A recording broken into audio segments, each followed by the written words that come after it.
The information provided on Terminal Addiction Podcast is for educational and informational purposes only. It is not intended as a substitute for professional medical or mental health advice, diagnosis, or treatment. Always seek the advice of your physician, licensed therapist, or other qualified provider with any questions you might have regarding medical or mental health condition. Never disregard professional advice or delay seeking it because of something you heard on this podcast. The views and opinions expressed by the guests, the hosts, are their own, and they do not necessarily reflect those of any affiliated organization or institutions. While we strive to provide accurate and up-to-date information, we make no guarantee regarding the completeness, reliability, or applicability of the content discussed. Listening to this podcast does not establish provider-patient relationship.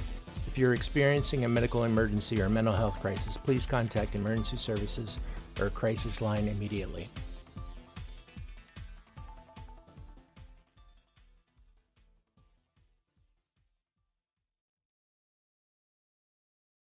All right. Welcome back to another episode of the Terminal Addiction Podcast. As always, I am Doug H. And I'm Paul B. And we are here with our good friend Bob Ney for the second half of our conversation with Bob. We talked a little bit last time about Bob's story and Bob's experience about, his drinking career and his political career and how he found himself into the waiting arms of recovery. So, Bob, it's good to have you back with us. Well, thank you. It's good to be back. So I think this time we're trying to maybe target this a little bit more towards the recovery side of things. You've got coming up on 20 years, so I got that right?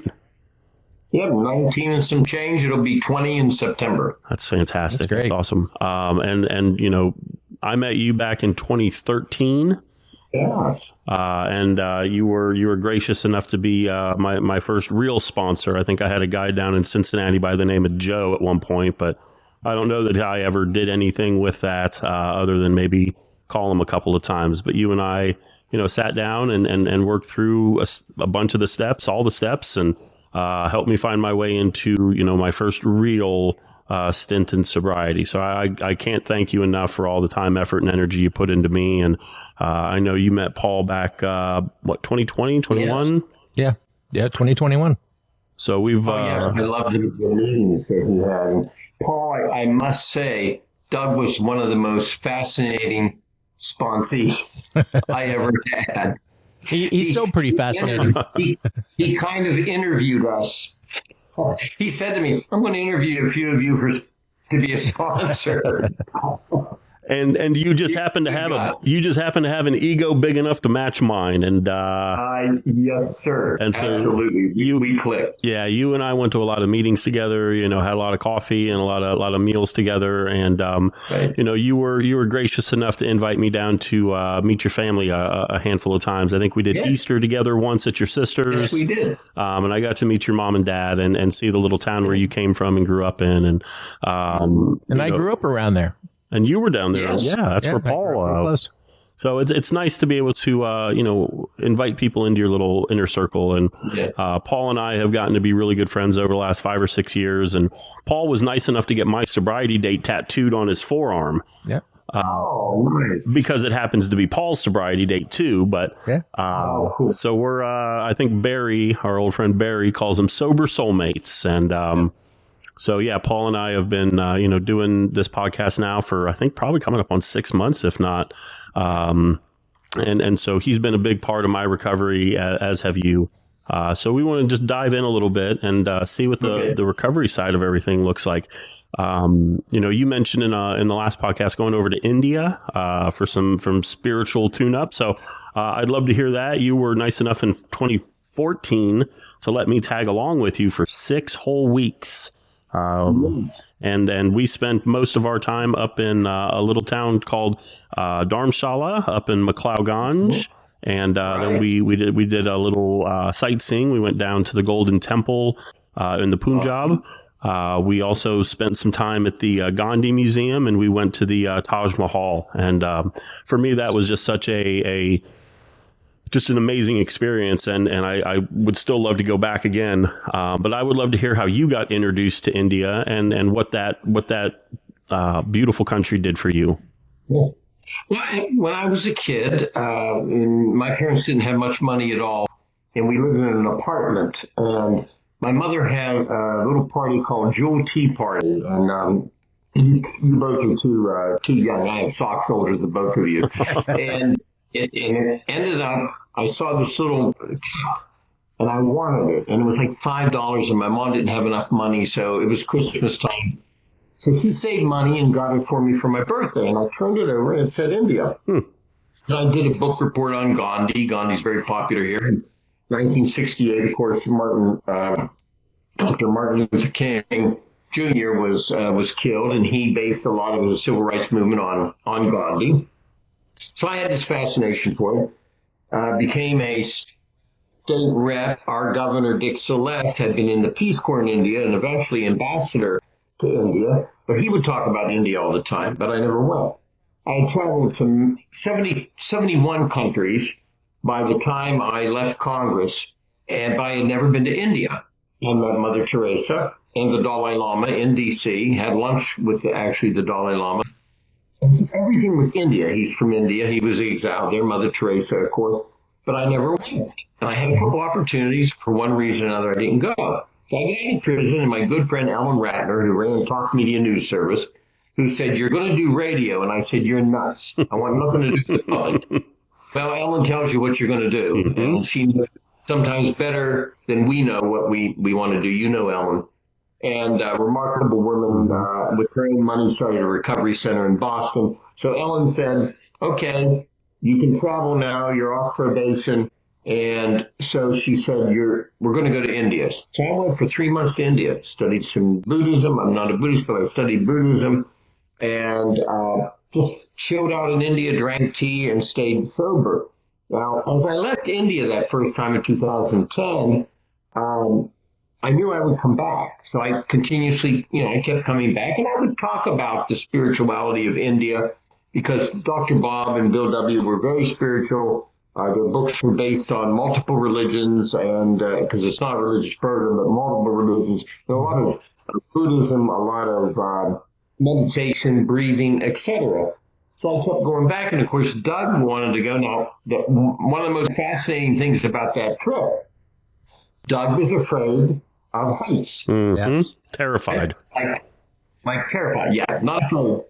Multiple terrorist dreams about, terrorism dreams about this. So we go on a 45-minute Jeep ride up, which I think, if I remember right, halfway through, the Indian driver stops and makes one of us get away from the door. Am I correct? Yeah, there was something about that. I just remember there were no guardrails, and it was like 1.5 lanes, and there's cars and trucks and bicycles and monkeys and cows and monkeys and I just knew I wasn't taking that drive back down that hill. So yeah, and there was one lane with 2 cars going in each direction. But I remember he turned around and said, "You switch," and he made the Indian sit on the outside, because he said, "If one of you fall out, I have to go to Delhi and do paperwork." So we are going up this. I didn't tell Doug this on purpose. It's one of the worst parts of the trip. You're 45 minutes going to 13,000 feet in the Himalayas. Yeah. And we get up there, and they don't give you much choice. Doug gets out, they're putting stuff on your helmets, and then they take you and they yell, "Run, run." And you run off this mountain, which, absolutely terrified. And so, but it was a great trip, and he stayed, a good amount of time. And like you said, we went to the Golden Temple. The thing about India, and I know Doug felt this, but the thing about India, when you get off the plane, you can just feel something's different. Yeah. You can feel it in the air. And the people are, a lot of the people are in poverty. I'm not saying they're happy about poverty, but their spirit is elevated no matter what their condition is. So yes, I still return to India, to this day, and it's been a big spiritual part of my journey. Yeah, and at that point in my life, I was like 30 years old, 31, and I had, recovering alcoholic, also recovering Catholic. And so I just had all these questions that I'd never found any answers to. And by going over to India and spending some time over there, not only did I get answers to those questions, I got about 1,000 new questions to bring back with me. I did a little silent meditation retreat. Sat there and just, Oh, it's Toshida. yeah. I just did the little quick one, and came back down the hill and felt enlightened, I think. And, just drank tea and ate the food and just woke up and existed. And it was the first chance in my life I just got to be, and I didn't have to do anything. So before we have a cliffhanger here that we have to do a third episode for, how did Doug get down the mountain? Oh, Doug jumped off the mountain with a little Indian man strapped to my back. We got up to the top of this plateau, and it was absolutely gorgeous. There were just mountain peaks as far as the eye could see. And there's probably 100 people up there, and these are professional paragliders. And so I was hoping that I could just stand up there and be engulfed in the beauty and watch a bunch of people do this, and hopefully that would lessen my anxiety. And about that time that thought's going through my head, this little Indian man who maybe comes up to my elbow tapped me on the shoulder, and he handed me this helmet that had a couple of scratch marks on it, if I remember. And they had hooked me up to this harness, and he said, you put this on, and he said, and then we run. If you stop, we die. Yeah. And so he strapped to my back, and we get to the edge of this, and I'm just running, and it's like a cartoon. My little legs are just swinging in the air, and he flips this parachute over his back, and now we're just floating. And the thing I remember the most being up there was the silence and the stillness, the quiet. I had this absolutely gorgeous view. Literally, my heart had sank into my stomach and then bounced back up into my throat doing that. But once I was up there with this gentleman strapped to my back, he was leading the way, and it was an opportunity. And somewhere along the way, I figured out that was a surrender moment. That was a turn it over moment. That was me giving, trust to this man that I had met 20 seconds prior, and my life was in his hands. And the way that pertains to sobriety is I had to learn how to turn this mess that I had made over to more qualified people to guide me in a better direction. And so that was a real tangible thing that I was able to bring back. And the 18-hour flight over there, and then the 12-hour car ride up to where we were staying, and then Bob convinces me to jump off a mountain, and I'm questioning my own sanity at that point. But no, it was an absolutely beautiful experience. I love the people. Bob talked about the spirit that they have, and that's absolutely true. And while we were there, so I'm a recovering Catholic in a predominantly Hindu country in this little Buddhist pocket, and I made friends with a gentleman named Shefi who was a Muslim. And so it was this conglomeration of all these different things, and none of it mattered. We were just people existing together, and I came back with a whole different view on spirituality and a whole different view on what life could be like. And it was life changing, and I cannot thank you enough for inviting me on that trip. And I really hope at some point in the not too distant future, you and I get a chance to go back. Oh, we're gonna take Paul. I would love it. Paul would love it, I think. Jumping off. Yeah.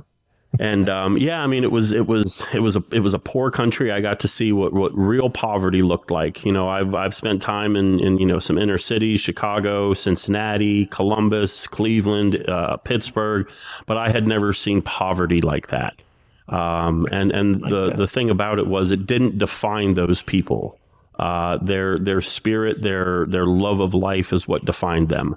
And they just wanted to share that with us. And so I just remember I didn't have to set an alarm. I think Bob had a cell phone, but I wasn't attached to it. I was just waking up. I had a little knapsack, and I would throw some things in it, and I would just disappear for the day. And Bob and I had this little coffee tea shop that we would rendezvous at, and I would go there, and they said, "Oh, Bob was here a couple hours ago," and then you'd go, and they'd say, "Oh, Doug was here a couple." And there was probably 3 or 4 days where I didn't see Bob. But I wasn't scared. I got afraid at first, but he did good. But I dove right into it. And, the scariest thing about India was the traffic. And it was hellacious. But again, that's another turn it over moment. And one of the most wonderful things that I can encounter in my life was getting to go with Bob, to see the Dalai Lama do a day of teaching. Yeah.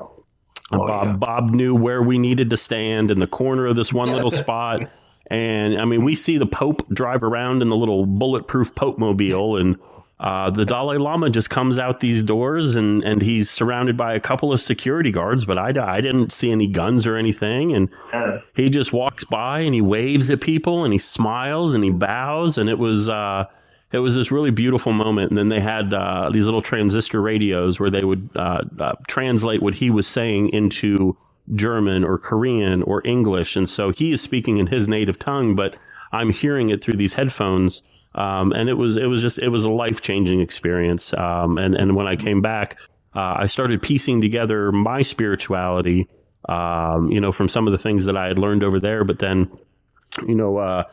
diving more into, what do my friends over here, what do they believe in? What does their spirituality look like? How do they pray? How do they meditate? And so, over the last, 15 years or so, I've really started piecing together what my spirituality looks like. And it doesn't have to look like anybody else's, but it works for me, and it's ever changing, ever growing. I've learned to let go of a lot of resentments that I had, and just lean into the things that I can see work in my life. So, that trip over there was phenomenal, and I hope to go back before too long. Yeah. Yeah, I think it'd be amazing. My parents were in India back in the mid 80s, and they said it was a very interesting country. Wow. Yeah, absolutely. You both have a great worldview, because I know both of you. Yeah. And you've got, I think a very enlightened worldview, and that's a great thing. We all find, spirituality in different ways, but I think, traveling too provides just a lot of spirit. Yeah, absolutely. And I know Paul loves to travel, and I do a lot of like regional stuff. I usually go to, museums and art galleries and concerts. I'm trying to talk you into Puerto Rico. We're going to talk about that, not on the air, but yeah, I want to get out, and I want to see the world, because, we're just inhabitants on this floating rock that's hurtling through space, and none of us know how we got here or where we're going or really what we're here for. But I think the more people I get to interact with, and the more of this country and more of this world I get to see, the more it starts to become clearer and clearer that we're just human beings on this planet, just trying to walk each other home. So I'm in the midst of writing a book about diabetes. And so I am curious, you can see it in front of you, but the people listening to the podcast can't see it. I want some insight as to your path that you took when you were writing your book. Right. My book's called Sideswiped, and what I ended up doing, it took me 5 years not to write it, but I'm glad I didn't do it at first. Ellen Ratner, my friend who hired me, said, "You've got to write a book. You've got to write a book." So I started, and I ripped it up, and then I started again, and I got angry, and I trashed those papers. Finally, after about 5 years, I went to Goa, India, to the ocean. And then I went up to Dharamsala, where Doug's been. And I sat down, and in 60 days, I wrote it. Now, what I did was 1,500 words a day, no matter what. I don't care if it was crappy. I don't sit there and judge it. I did it. Right. 1,500 a day. So in about 60 days, I finished it. I had a wonderful editor. She's passed now, but wonderful editor. And I would send it to her. She was out in Arizona, and she became so engrossed in the book. Ironically, by the way, she had an older child who had got into some pretty severe problems through addiction. And so she became like interested in the addiction part, and we would talk away from the book about addiction. Mm-hmm. I just had to be dedicated. 1,500, just get it out of me. Well, the thing about a book is you're never finished. Right. You're never finished. But you got to stop at some point in time. But I just think it takes, dedication to just get it out of your mind. You can worry about retooling it later, refinishing it later. But I needed to do the book. I am very happy I didn't do the book when I got out of prison, because, I still had my resentment list and things I was working on. I had a clearer mind the longer I was in sobriety. So Paul, you've got a lot to offer. You're a very, very smart person, and Thank you. And you know a lot of situations. So yeah, I just would say just get it out of your mind every day, and then you can worry about everything and piecing it together later. So what you're telling me is that I need to take my wife and go to India for 2 months, write the book, and then come back. Hey, you'll do it. Yeah, you'll write that book. We can do that. Absolutely. Okay. That's what I did, and finally got the book finished. I've written a second book called "It's Beyond Stopping." It's a beginner 101, but I finished my part. Somebody else didn't finish their part. It's a long story. Yeah. And the person who was going to publish it, unfortunately, has lapsed into dementia. So that was kind of on ice. For now. For now. Yeah, the book I think is very informative. It goes into a lot more detail about what Bob talked about in the first episode we did with him, and goes into some detail. I think there's actually a chapter in there called "Beautiful India," if I'm not mistaken. Yeah. Incredible India. And there's some recovery. There's recovery in the book. I've donated the book to a lot of libraries and recovery centers because there is recovery in the book. I talk about that. Yeah, and I know we've had a number of patients at the treatment facility where I work at who pick it up, and they think very highly of it and you. So even if you're not around this area anymore, your words and your message and your story still hold true and linger on. So right. The other thing I wanted to talk about was the family stuff. You've got, I believe, some grown children. I think you got some grandkids running around out there somewhere. 2 grown kids and now 7 grandkids. Wow. When you were down there were 3 or 4. There were 7. So I know that I don't have kids, but I am a kid to my parents, and I just know that the relationship. I love your parents. Wonderful parents.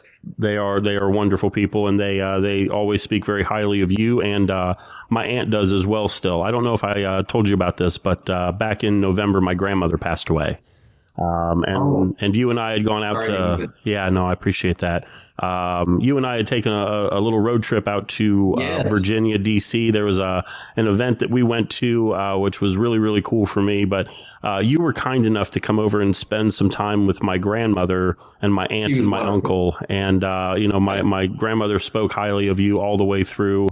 My aunt spoke very highly, still asks about you when I talk to her. But I have been able to rebuild those relationships with my parents.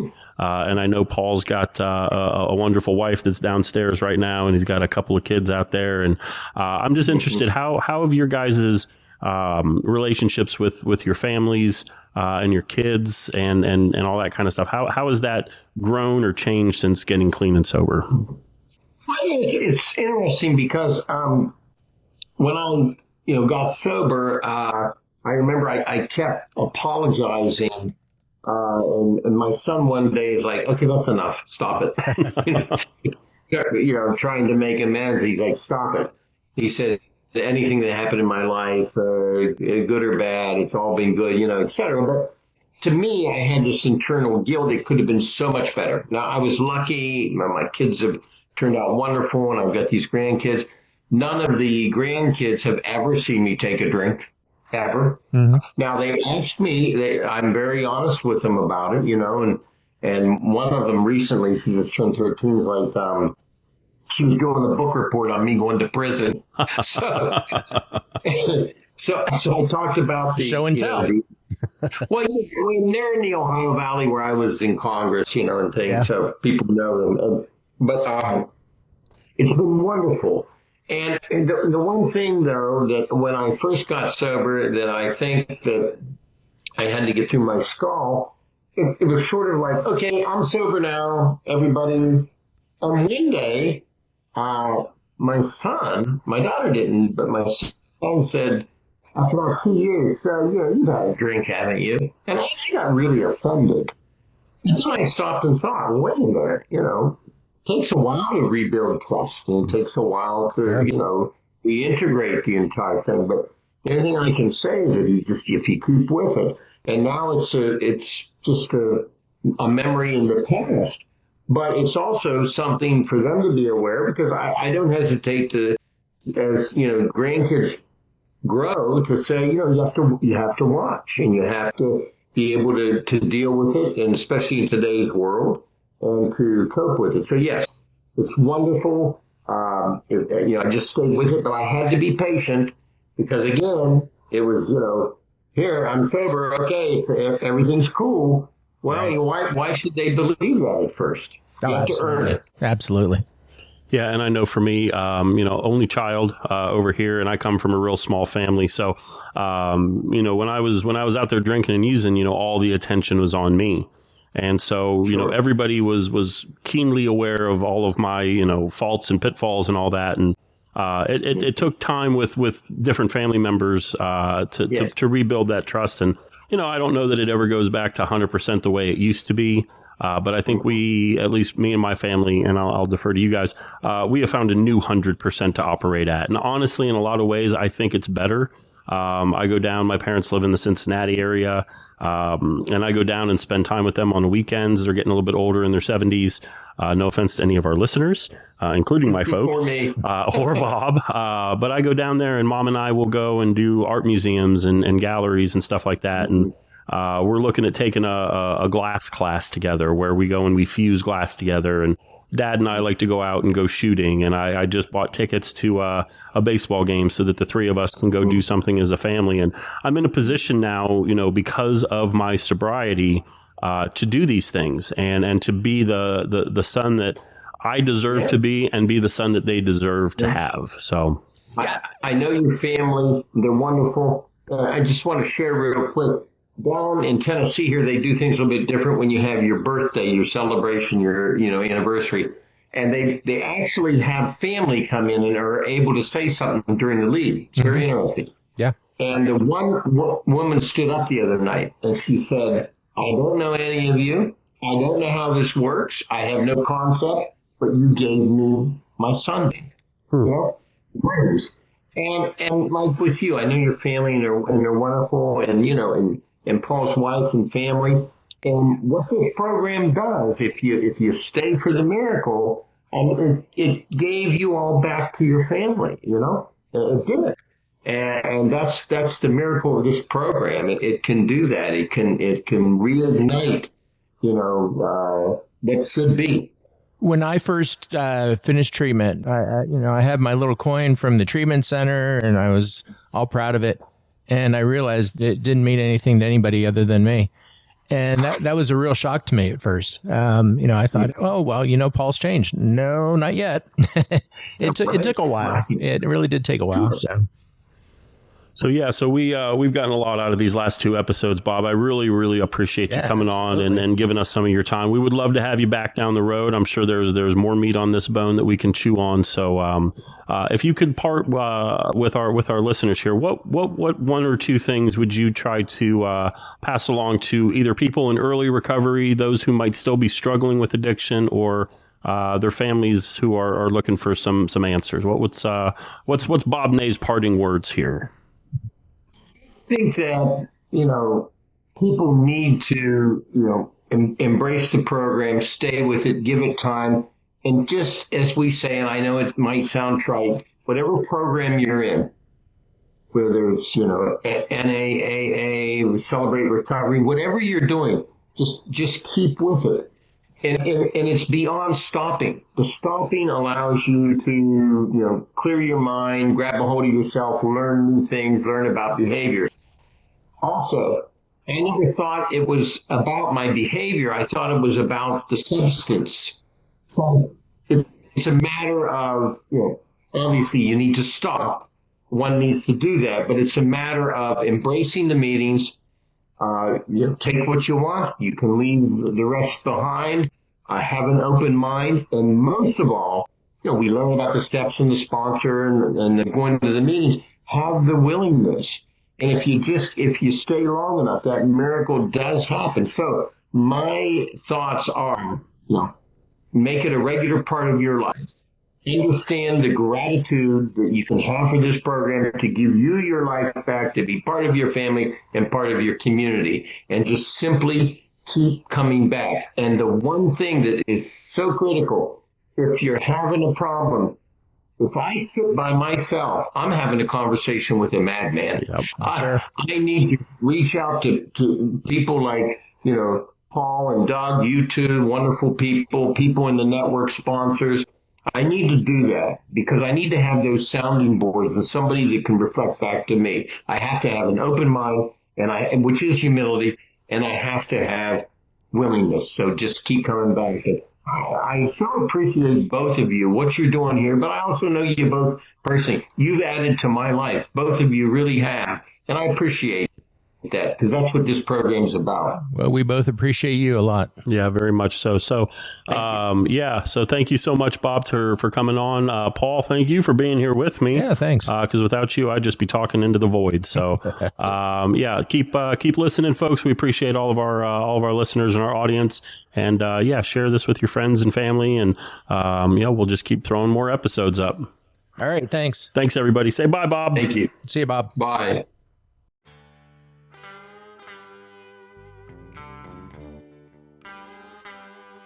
The views and opinions expressed in this podcast are those of the hosts and guests and do not necessarily reflect those of any affiliated organization. This content is for informational purposes only and is not intended for professional advice. Thanks for listening. If you enjoyed today's episode, be sure to subscribe, leave a review, and share it with a friend. Until next time.